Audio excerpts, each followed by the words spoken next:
Muy buenas tardes, amigos. Este es el programa Diálogos de Montoner. Bueno, la noticia de hoy: el Congreso aprobó el procedimiento de vacancia.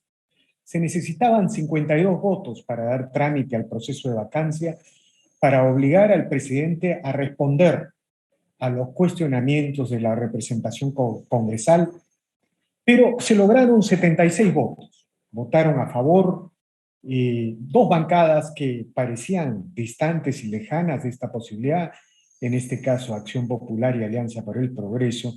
76 votos a favor, 41 en contra y una abstención. En otras palabras, el presidente tendrá que presentarse al Congreso y absolver las interrogantes y los cuestionamientos que plantea la representación congresal, porque de lo contrario estaríamos generando la figura de vacancia por incapacidad moral. Bueno, estamos hablando en términos formales. Pero el presidente ha solicitado asistir el día de mañana, mañana martes, al Congreso, para dar un mensaje a la nación. Y la pregunta que se hace la gente es: ¿cuál es la intención de esta presentación del presidente? Incluso el primer ministro ha señalado que habrían algunas sorpresas en el Congreso. Bueno, para aclarar de estos temas, que parecen un tema más, pero en realidad son las expresiones máximas de la polarización que vive el país, del enfrentamiento que vive el país. Bueno, para hablar de estos temas, hemos convocado al señor Juan Sheput, amigo, colaborador de este portal, ex ministro, ex congresista, quien ha tenido la gentileza de aceptar esta conversación. Buenas tardes, Juan, gracias por el diálogo. Muy buenas tardes, Víctor Andrés. Nuevamente es un placer conversar contigo. Bueno, se consiguieron 76 votos para admitir el procedimiento de vacancia. ¿Cuál es tu primera reacción ante esto? Parecía que no había ni siquiera los votos no habían ni siquiera los 52 votos, pero de pronto hay una votación significativa. ¿Cómo interpretas esto? Así es, hasta el día de ayer solamente habían 50 de los 52 votos necesarios y obviamente en las últimas horas, por la presión ciudadana fundamentalmente, el número de votos se ha elevado hasta 76, lo cual no significa de que falten 11 votos para conseguir la vacancia.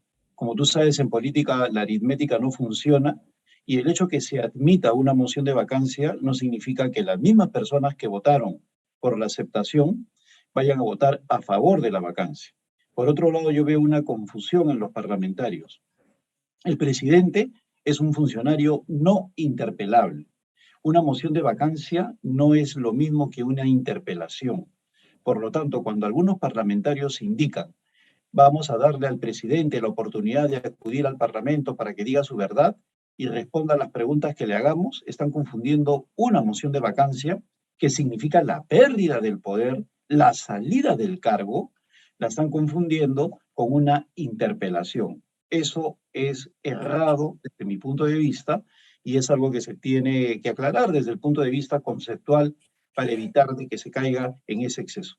Pero el presidente, digamos, cuando se inicia un procedimiento de vacancia, el presidente está obligado a presentar sus descargos, ya Eso sea sí, personalmente o a través del abogado. Digamos, tú lo que señalas es que se está confundiendo esa defensa legítima, esos descargos legítimos, con la respuesta a un pliego interpelatorio, algo de eso. claro, la interpelación no necesariamente tiene que ver con la salida de un funcionario, sino con la aclaración de algunos temas ante la exigencia de la representación nacional. La vacancia tiene que ver con la salida del cargo, se inscribe dentro del artículo 113 de la Constitución, que indica el presidente vaca por ¿no? permanente incapacidad moral, por muerte, por destitución, por salir del país y por renuncia. ¿No? Son 5 elementos. Dicho sea de paso, mi querido Víctor Andrés, este es el primer presidente que tiene 3 de las 5 causales de vacancia. La primera causal de vacancia, según el artículo 113, es por muerte, ¿no? De eso no estamos hablando. La segunda es por permanente incapacidad moral. Ahí está la moción. La tercera tiene que ver con la renuncia. La gente está pidiendo que se vaya. La cuarta tiene que ver con la destitución, es decir, por traición a la patria, que está en el artículo 117. El presidente tiene una denuncia constitucional. Y la quinta tiene que ver con salir del territorio patrio sin permiso. Eso no está acá. Pero 3 de las 5 causales las reúne el presidente. El presidente puede dar sus descargos, pero respecto a su salida del cargo. Dar los justificados para no salir del cargo, pero de ninguna manera es una interpelación, ¿no? Claro, claro. Y si ha citado al presidente y a su defensa, seguramente irá a su defensa o irá él personalmente o combinarán una presencia para este 28 de marzo, ¿no es cierto? Es decir, más o menos quedan más de 10 días, ¿no? 10 Lo días cual que es, lo cual es un exceso, ¿eh? Mira, el artículo 89A te da dos posibilidades. La primera, la de invitar al presidente entre el tercer y 10º día luego de haberse admitido la moción de vacancia. Es decir, hoy se admite 3 días más, estamos hablando ya del día jueves, entre ese jueves y 10 días más, o sea, el 28, el presidente puede acudir. Pero el mismo artículo te habla de otro procedimiento, que si 4/5 partes del Congreso dice que se presente ahorita, en 48 horas, pues tiene que asistir. Eso fue lo que se hizo con Pedro Pablo Kuczynski. 4/5 partes son 104 parlamentarios. Pero estamos viendo que el Parlamento está actuando, diría yo, con cortesía, le está dando al presidente el máximo plazo y el presidente no está respondiendo de la misma manera. El día de hoy, ante la posibilidad de presentarse mañana en el Pleno, a las 5 de la tarde, a solicitud de él, el presidente ha respondido, el Congreso sigue poniéndome zancadillas, no me deja gobernar, siguen con la espada desenvainada. No, pues no es así. El Congreso ha aceptado que él vaya mañana, ha podido no aceptarlo, ha podido darle otra fecha, pero en fin, han cedido. Pero por otro lado les están dando el máximo plazo para que responda. Por lo tanto, se está respetando el Estado de Derecho. Ahora, lo del 28 está claro. El presidente tiene que ir a defenderse y a demostrar que no se le puede aplicar o no puede estar incurso en la figura de incapacidad moral permanente. Va a ir y seguramente el abogado lo va a asistir. Eso está relativamente claro. Ahora, de otro lado, más de 10 días en el Perú en esta situación política es una eternidad, con la cantidad de noticias que se acumulan día a día sobre el gobierno, los cuestionamientos, en fin, todo puede suceder en más de 10 días, ¿no? Eso Son 10 también es días, terrible. son 10 días, es un interregno en el cual ambas partes van a hacer su trabajo. Por un lado, los operadores políticos del gobierno van a insistir con incrementar el jardín de la infancia, el número de niños que podrían estar a favor de ellos en su votación, pero por otro lado, los medios de comunicación, las unidades de investigación pueden sacar a la luz algunos nuevos elementos, que fue lo que le pasó a Martín Vizcarra. Martín Vizcarra enfrentaba su segundo proceso de vacancia en relativa calma, pero el diario El Comercio fue fulminante cuando en este interregno, exactamente el mismo que hay ahorita, esperando hasta el momento que se presente, sacó a la luz una serie de testimonios de colaboradores eficaces que señalaban a Martín Vizcarra como receptor de coimas, teniendo como intermediarios algunos exministros de Estado como José Manuel Hernández. Claro, eso es, digamos, esa idea de que 10 días es una eternidad en una situación política como esta, es lo que sigue aumentando la incertidumbre sobre qué, digamos, y uno puede llegar a concluir, todo puede pasar de aquí al 28. Claro, si nos ponemos en el momento actual, es evidente que no habrían los votos, los 87 votos requeridos. Pero quisiera preguntarte sobre la presentación de mañana del presidente en el Congreso. Él ha pedido hacerse presente en el Congreso, dar un mensaje a la nación. ¿Cuál crees que es el objetivo? Y por otro lado, pareciera que hubiese un equipo asesorando al presidente en las respuestas, en las reacciones. Ya se nota más profesionalismo, más allá de los límites evidentes del presidente en expresarse o en ubicar sus objetivos. Yo veo más líneas comunes, ¿no? En lo que fue la defensa de Martín Vizcarra, que se basaba fundamentalmente en tres cosas, porque tampoco tenía bancada mayoritaria. Medios de comunicación que tratan con cierta generosidad al gobierno, Por otro lado, 3 o 4 Pero congresistas. Juan, ahora los medios son muy críticos del gobierno. No, pero Eso es lo que... algunos son críticos. Bueno, no quisiera En entrar en general, los medios están en una actitud fiscalizadora. Esa es la gran muy bien, novedad. me parece muy bien, pero estoy señalando lo que pasó con Vizcarra. Ahora puede ser que no sea así, no te voy a quitar la razón. El otro elemento es tener 3 o 4 elementos vocingleros que tienen bastante repercusión mediática y lo fundamental, el proceso de descalificación del Congreso.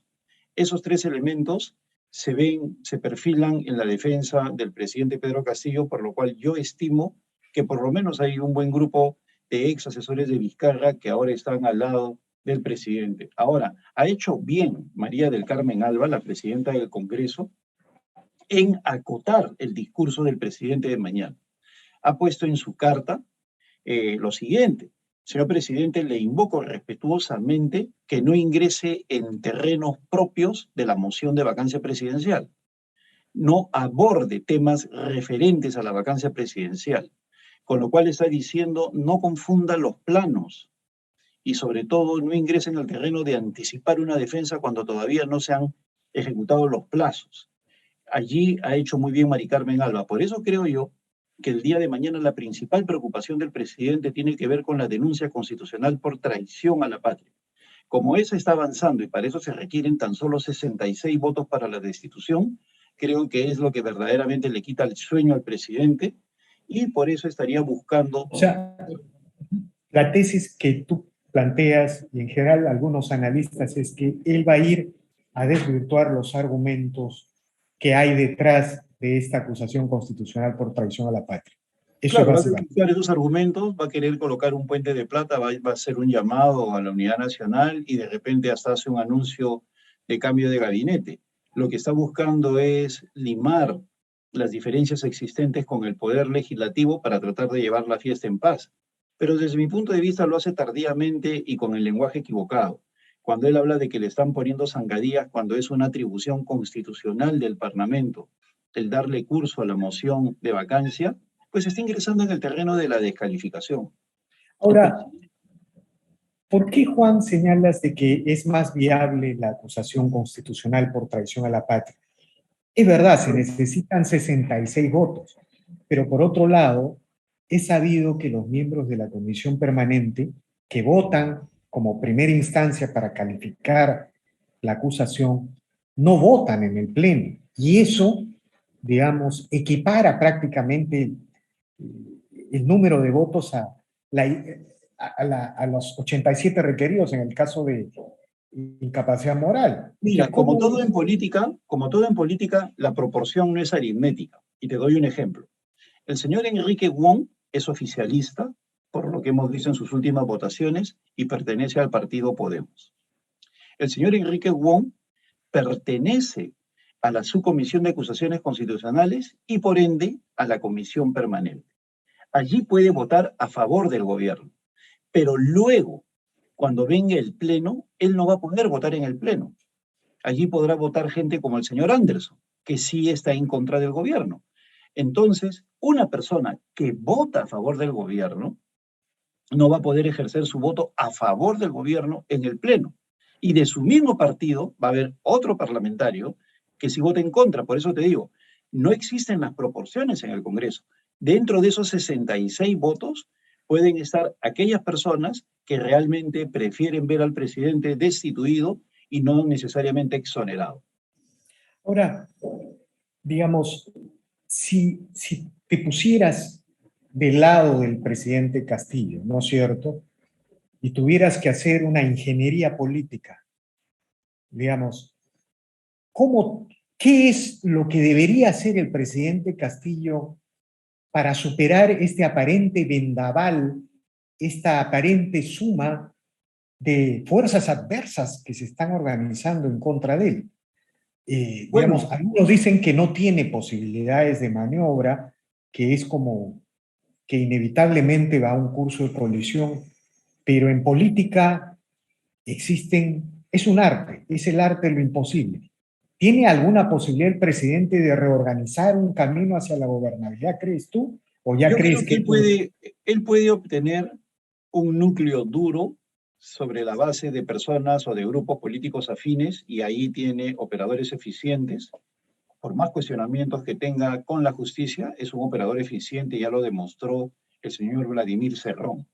No olvidemos que en la anterior crisis ministerial, en las puertas de Palacio de Gobierno, salió el señor Cerrón con los líderes de Podemos, de Somos Perú, de Juntos por el Perú y del Partido del Lápiz.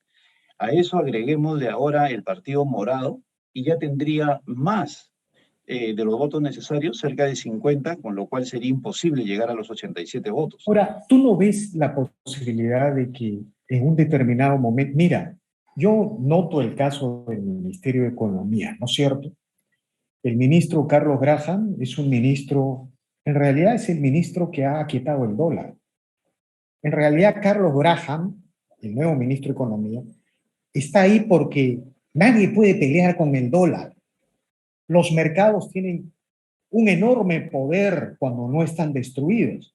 Si yo recuerdo en el caso de Franklin, el dólar era una veleidad permanente y se iba para arriba, y el día de hoy el dólar está debajo de los 3.80, incluso por momentos llega debajo de los 3.70, ¿no? Claro, también están ingresando muchos dólares por las exportaciones de minerales, ¿no es cierto? Se han detenido la fuga de capitales, eso es verdad, pero iba a lo siguiente, ¿tú no ves ninguna posibilidad de que Castillo, Perú Libre, emprenda un camino de rectificación? Según tu apreciación, digamos, el dogmatismo, el fundamentalismo ideológico es más fuerte que cualquier realidad. Lo que sucede es que estamos viendo una serie de señales que exigen del presidente de la República una respuesta. En primer lugar, a él no le interesan 87 votos, sino le basta con 43. Y el trabajo de ellos va a ser en generar ese núcleo de 43 votos que impidan la vacancia. En eso van a trabajar activamente y yo creo que los tienen. Los partidos ya han mencionado, con puñados de Acción Popular y de APP, obtienen los 43, 50, 60 votos que van a impedir la vacancia. Y yo estoy de acuerdo contigo en lo que se señala de Carlos Graham. Hoy día he leído en el diario Gestión una muy interesante entrevista al ministro de Economía, pero yo creo que el problema no es Carlos Graham, sino el señor Aníbal Torres, porque él permite que convivan dos mismas corrientes en el mismo Consejo de Ministros. Un ejemplo para ilustrar a nuestra teleaudiencia. La ministra Betsy Chávez destruye todo el esquema de trabajo y plantea la destrucción del sistema previsional pidiendo que el 100% de los fondos pueda ser retirado. La ministra de Trabajo, con proyecto de ley presentado en el Congreso a través del Ministerio de Trabajo. Eso es un editorial que ahora también hemos publicado en el Montonero, ¿no? Y el Ministerio de Economía presenta un proyecto de ley en contrario. O sea, dos ministros del mismo gabinete presentan dos proyectos de ley en contrario. ¿Qué significa eso? Que no hay Consejo de Ministros. Y ese es el fondo del asunto. No se trata ya tanto si el presidente es comunista. Y déjame decirte, ahora el señor Graham ha señalado en la entrevista que le hace el diario El Comercio que este decreto supremo que elimina la tercerización no ha sido consultado en el Consejo de Ministros. Entonces, eso no es legal, creo, cuando se emite un decreto. Todo decreto supremo que es refrendado por el Premier y por el ministro del sector, no se circunscribe al sector, tiene que ser tratado en Consejo de Ministros, pues los decretos supremos tienen carácter horizontal.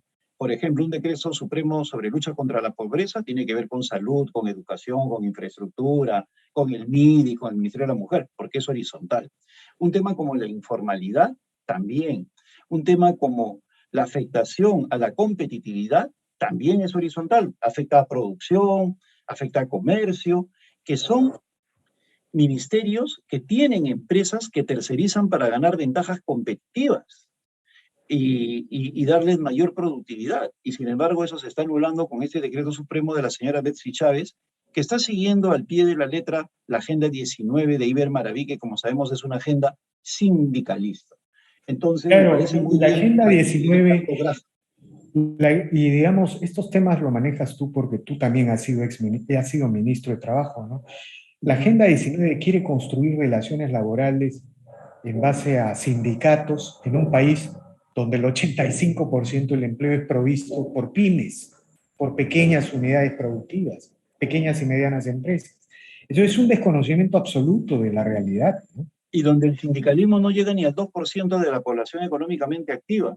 Por lo tanto, está legislando solamente para un 2% y haciéndole un tremendo daño al resto. Y sobre todo le está quitando competitividad a nuestras empresas cuando más lo necesitan. Mira, una tercerización agrega valor a una empresa. Si tú tienes un negocio textil y tienes una unidad de computación, de informática, a ti no te importa tener al mejor ingeniero informático porque tu razón de ser es la textil. Te interesa tener al mejor textil. Entonces, ¿qué haces con esa unidad de cómputo? Colocas una gerencia de sistemas tercerizada, se las das a los especialistas y tú te olvidas de eso y te dedicas al core, al corazón de tu negocio, que es lo textil. Esta señora quiere que uno tenga su propio gerente de informática, para utilizar el mismo ejemplo, con lo cual, ¿sabes cuál es el principal daño? Una tercerización convierte costos fijos en costos variables y eso le da bastante aire a una empresa. Esta señora está anulando esa posibilidad y nos está inundando de costos fijos, lo cual en un... Pero digamos, no es tanto la propia ministra, sino es el plan de Perú Libre, es el proyecto de Perú Libre, ¿no? Pero Es que decir, ella lo materializa, mi querido Víctor. claro. Si ella tiene el derecho de ser partícipe de ese proyecto, pero desde el momento que lo convierte en proyecto de ley, y no solamente ha quedado ahí, tú y yo somos consumidores de la agenda parlamentaria, yo he visto en la agenda de la Comisión de Trabajo la carta de la señora Betsy Chávez pidiendo que se priorice ese tema. O sea, no se trata solamente de enviarlo, sino quiere que se priorice. Entonces, pues, estamos viendo una situación en la cual no hay coordinación al interior del propio Consejo de Ministros y genera estas situaciones que afectan la competitividad. Ahora, quería preguntarte un tema final, Juan. ¿Y qué recomendaciones? A ver, el Perú necesita una oposición, ¿no? Dentro del Congreso y también fuera del Congreso. Necesita una movilización ciudadana para detener lo que parece ser el eje ordenador de este gobierno, la propuesta de una asamblea constituyente. ¿No es cierto? Si bien es cierto, ahora la constituyente ha sido conjurada, es por ahora, digamos. Ha sido detenida, es por el momento. Si las condiciones políticas cambian, y esto puede regresar en cualquier momento. Entonces necesitamos una oposición organizada, fuerte, dentro y fuera del Congreso. Si yo te preguntara, ¿qué recomendaciones harías para seguir construyendo una oposición que garantice la vigencia de la Constitución y de las libertades? ¿Qué nos dirías al respecto? Bueno, en primer lugar, que se despojen de galones, ¿no? Y que se entienda que todos son iguales y la comunión se da en función de objetivos. Y si el objetivo es fortalecer la democracia y la institucionalidad, pues tienen que dejarse de lado cualquier tipo de afán de figurar o de querer asumir un liderazgo que se gane en la cancha. Y en segundo lugar, construir una agenda que no se limite a defender el modelo, sino que haga propuestas de futuro interesantes, como por ejemplo el papel del Perú post pandemia en relación al teletrabajo, la nueva competitividad y la revolución industrial, los jóvenes que en estos momentos no tienen acceso a oferta laboral, la clandestinidad del Perú en el debate geopolítico. O sea, son elementos que tienen que traerse a colación y que lamentablemente están muy alejados de nuestra posición tribal de discutir endógenamente, es decir, mirándonos al ombligo. Eso se tiene que dejar de lado y asumir otro tipo de liderazgo. Muy bien, Juan, te agradezco infinitamente por estas declaraciones. Seguramente seguiremos conversando más adelante. Muchas Muchas gracias. gracias, querido Víctor. Un gran abrazo. Bien, amigos, esta ha sido una nueva edición de Diálogos del Montonero. Regresamos en la siguiente edición.